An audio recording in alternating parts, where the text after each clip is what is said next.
Hello friends, today I am going to show you the surgical video of phacoemulsification in hard cataract. Because of the difficulty faced in such surgeries, we also name them great white cataract surgery.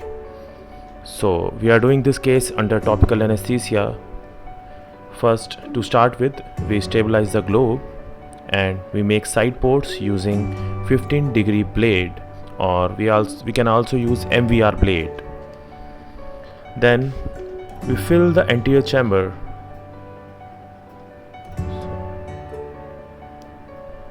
First we will finish with making side ports with 15-degree blade. Then we fill the anterior chamber with air and stain the anterior capsule with trypan blue dye. The dye is washed, intracameral lignocaine is given, and AC anterior chamber is filled with dispersive viscoelastic to flatten the anterior capsule and protect the endothelium. Cover the cornea with viscoelastic before starting the surgery. Then continuous curvilinear capsular axis with bent 26 gauge needle is started. First, start the axis with raising a flap.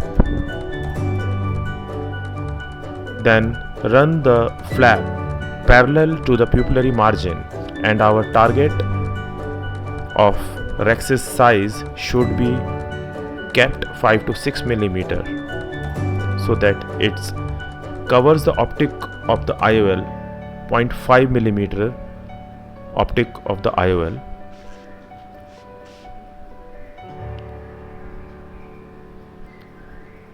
Now clear corneal incision is made with 2.2 or 2.8 millimeter keratome at 12 or 11 o'clock. Nucleus hydrodissection is done and nucleus is rotated, which is absolutely necessary. The nucleus should be free.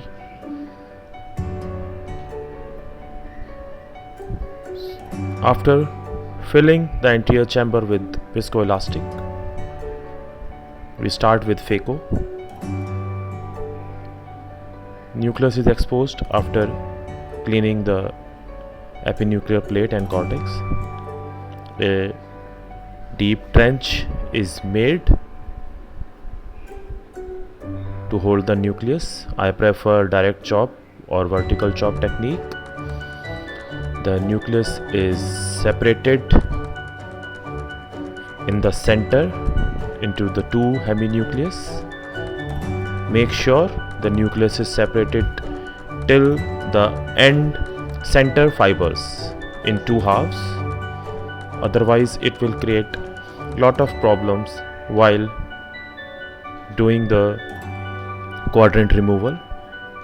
So nucleus is further divided into 4, 5 or 6 nuclear pieces.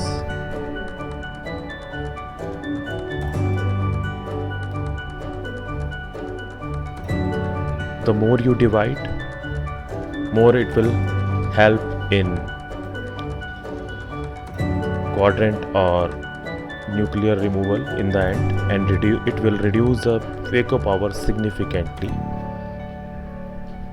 So try to chop the nucleus into 6 to 8 halves, 6 to 8 pieces.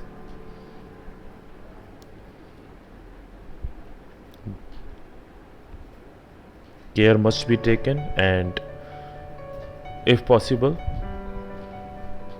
the anterior chamber should be filled with viscoelastic repeatedly,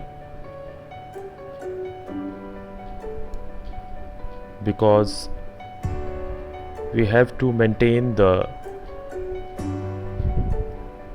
chamber and AC depth all the time, because the posterior capsule is right behind the nucleus, so it can lead to posterior capsular tear at any time if any kind of AC collapse or AC depth fluctuation occurs.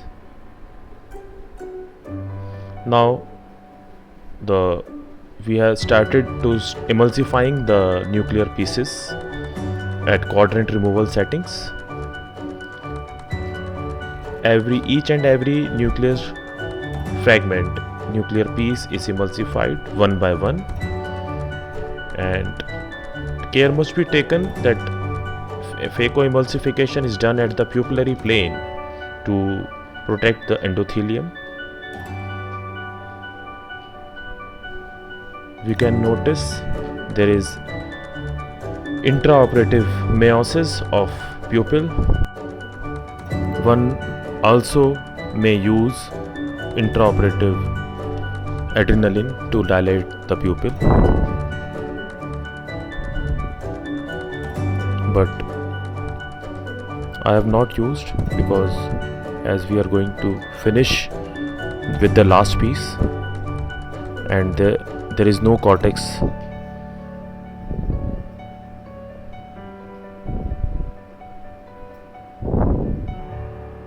So all the nucleus is emulsified.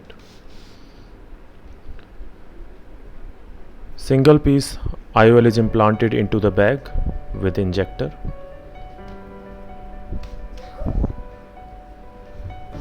Haptics are dialed into the haptic is dialed into the bag with the help of ball dialer.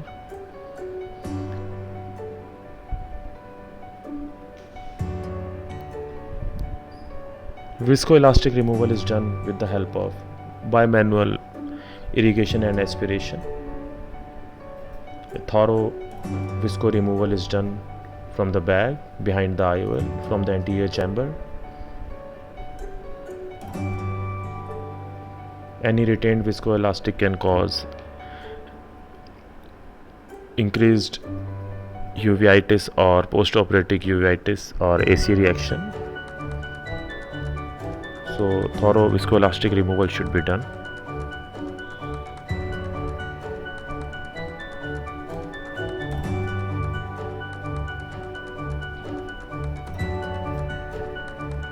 The main port and side ports are hydrated to seal the chamber, and if you want you can give intracameral antibiotic like cefuroxime or moxifloxacin. The side ports are checked with the help of cotton bud for any leak. Thanks for watching.